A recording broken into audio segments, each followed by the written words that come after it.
Pernah nggak sih kamu mikir, kenapa ada orang yang kayaknya selalu on fire tiap hari, fokus tajam, ide ngalir terus, dan keputusan mereka sering banget tepat sasaran? Bukan karena mereka minum kopi 10 gelas sehari atau punya otak super dari planet lain, tapi karena mereka punya kebiasaan yang merawat otaknya kayak ngerawat tanaman bonsai mahal, penuh perhatian, konsisten, dan gak asal-asalan. Nah, ini dia 7 kebiasaan simple tapi powerful yang sering dilakukan orang sukses buat menjaga otak mereka tetap segar, tajam, dan tahan banting. Siap-siap, kamu mungkin bakal nemu kebiasaan baru yang bisa bikin otakmu makin bersinar.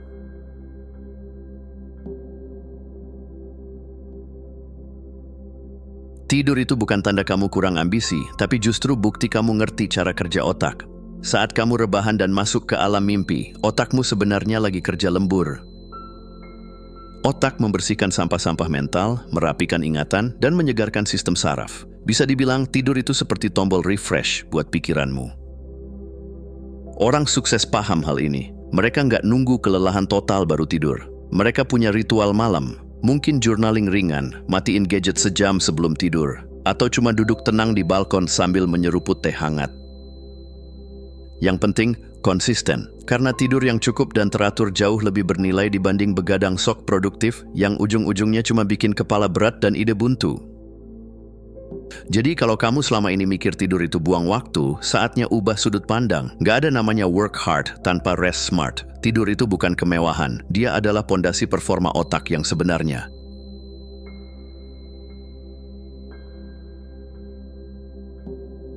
Otak itu ibarat spons premium, nggak suka nganggur, tapi juga nggak suka diisi hal yang sama terus-menerus. Begitu dia ngerasa bosan atau terlalu nyaman, dia mulai layu perlahan. Nah, itulah kenapa orang sukses selalu punya satu kebiasaan penting. Belajar, belajar, dan belajar lagi. Bukan karena mereka belum tahu, tapi karena mereka tahu betapa banyak yang belum mereka tahu. Mereka bisa aja baca buku biografi sambil ngeteh atau dengar podcast soal fisika kuantum padahal kerjaannya di bidang marketing. Mereka ikut kursus, ikut webinar, atau sekadar ngobrol dengan orang yang perspektifnya beda. Buat mereka, belajar itu bukan event, itu gaya hidup. Dan setiap tantangan baru yang mereka hadapi, itu makanan bergizi buat jaringan otak mereka yang haus petualangan. Neuroplastisitas bilang, otak bisa terus berubah dan berkembang asal kamu kasih stimulus yang tepat. Jadi kalau kamu merasa stuck akhir-akhir ini, mungkin yang kamu butuh bukan motivasi, tapi menu baru buat pikiranmu. Bikin otakmu senang, ajak dia jalan-jalan ke dunia baru lewat belajar.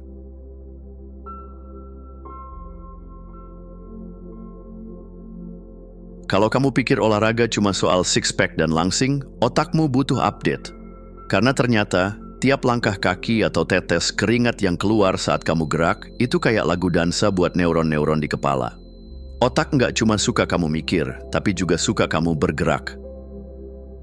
Nggak perlu lari maraton atau angkat barbel 100 kilo. Cukup 30 menit jalan kaki santai aja udah cukup buat bikin otakmu terang benderang.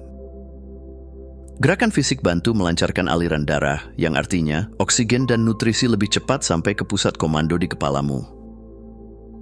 Hasilnya, fokus meningkat, ide bermunculan, mood lebih stabil. Bandingin dengan duduk seharian di depan layar sambil ngemil, pelan-pelan kamu bisa berubah jadi zombie produktivitas. Uniknya, banyak ide brilian justru lahir waktu kamu lagi olahraga, bukan waktu duduk serius di meja kerja. Karena saat tubuhmu rileks dalam gerakan, pikiranmu malah jadi lebih bebas mengembara. Jadi kalau kamu buntu, bangkit, keluar, dan gerak, siapa tahu solusi yang kamu cari lagi nungguin kamu di tikungan jalan sore itu?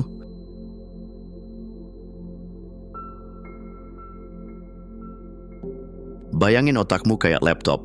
Kalau terlalu banyak tab dibuka dan kamu maksa terus pakai buat edit video 4K, ya jelas ngelak. Nah, stres itu kayak tab-tab nggak penting yang nggak pernah kamu tutup. Pelan tapi pasti, nyedot energi dan bikin sistem crash. Orang sukses bukan berarti hidupnya bebas stres. Mereka cuma tahu cara ngakalin stres sebelum stres yang ngakalin mereka. Mereka punya toolkit anti kepanikan. Dari napas dalam yang sederhana, sampai meditasi yang bikin otak kayak dipeluk dari dalam. Ada juga yang lari, nulis jurnal, main musik, atau mandi air dingin biar sistem sarafnya kebangun lagi. Masalahnya bukan stresnya, tapi gimana kamu bereaksi. Karena kalau kamu biarin stres numpuk tiap hari, bagian otak yang penting buat ingatan dan emosi bisa menyusut serius. Jadi penting banget punya kebiasaan yang bisa ngeriset emosi, bukan buat jadi Zen Master, tapi supaya kamu nggak gampang tumbang di tengah tekanan. Ingat, otakmu itu bukan mesin perang, dia butuh ruang napas juga. Jadi kasih dia jeda, kasih dia damai, biar dia bisa terus jadi versi terbaiknya buat kamu.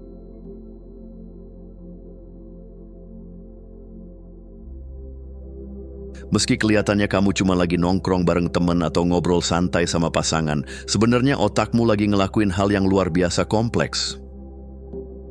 Bisa seperti membaca ekspresi wajah, menangkap nada suara, menyusun respon, bahkan merasakan energi lawan bicara. Otak kita itu makhluk sosial sejati, dan interaksi yang hangat adalah vitamin buat kewarasannya. Orang sukses ngerti bahwa mereka bukan robot yang bisa hidup sendiri. Mereka pilih dengan sadar siapa yang ada di lingkaran dalam mereka.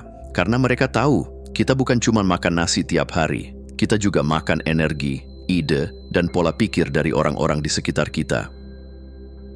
Koneksi yang positif bikin otak lebih fokus, hati lebih stabil, dan keputusan jadi lebih jernih. Sebaliknya, hubungan toksik bisa jadi racun halus yang menggerogoti pikiran tanpa kamu sadar. Makanya, penting banget punya keluarga spiritual, orang-orang yang bikin kamu tumbuh, bukan tumbang. Nggak harus banyak, yang penting berkualitas.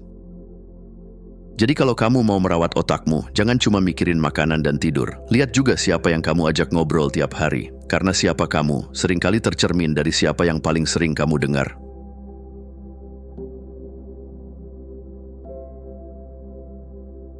Otak itu manja. Ukurannya cuma segenggaman tangan, tapi minta jatah energi sampai 20% dari total yang kamu punya. Jadi kalau kamu kasih dia gorengan dingin, kopi saset, dan mie instan setiap hari, jangan heran kalau dia lemot, gampang lupa, atau moodnya naik turun kayak drama Korea. Orang sukses ngerti bahwa makanan bukan cuma buat kenyangin perut, tapi juga buat nyalain otak. Mereka sadar, lemak sehat dari alpukat dan ikan, antioksidan dari buah beri, dan omega 3 dari kacang-kacangan itu bukan tren diet semata. Itu bahan bakar super yang bikin otak bisa fokus, ingat lebih lama, dan nggak gampang down.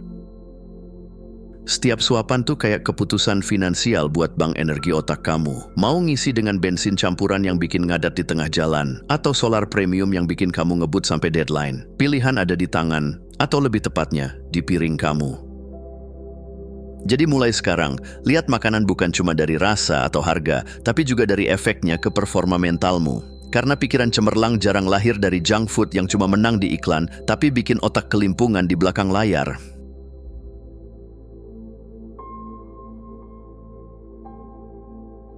Kegagalan itu kayak notifikasi error. Nyebelin, kadang malu-maluin, tapi sebenarnya cuma ngasih tahu kalau ada yang perlu diperbaiki. Dan kabar baiknya, otak kita itu nggak alergi gagal. Justru, dia berkembang lewat kegagalan, asal kamu nggak buru-buru uninstall mimpi kamu gara-gara satu crash. Orang sukses nggak lari dari gagal. Mereka malah ngundang dia duduk, diseduhin kopi, terus diajak ngobrol. Ayo, kamu ngajarin aku apa hari ini? Karena buat mereka, setiap kegagalan itu bukan kutukan, tapi feedback. Bukan dinding penghalang, tapi cermin yang nunjukin bagian mana yang harus di-upgrade. Inilah yang disebut growth mindset, keyakinan bahwa kemampuan otak bisa berkembang kalau terus dilatih, apalagi lewat tantangan. Mereka ngerti kalau otak itu fleksibel kayak otot. Makin sering kamu coba, makin kuat dia, tapi ya harus siap jatuh bangun. Bedanya mereka nggak tinggal di bawah waktu jatuh. Mereka belajar, bangkit, dan jalan lagi menjadi lebih pintar. Jadi kalau kamu lagi ngerasa gagal, jangan buru-buru bilang, aku nggak sanggup. Ganti kalimatnya jadi, oke, ini data baru. Sekarang langkah selanjutnya apa? Karena di balik setiap gagal, ada otak yang diam-diam berlatih jadi lebih tangguh. Terima kasih sudah menonton. Jangan lupa untuk klik tombol like, subscribe, dan tinggalkan jejak di kolom komentar. Kami sangat menghargai setiap dukungan dari kalian. Semoga hari-hari kalian menyenangkan dan sampai jumpa di video selanjutnya.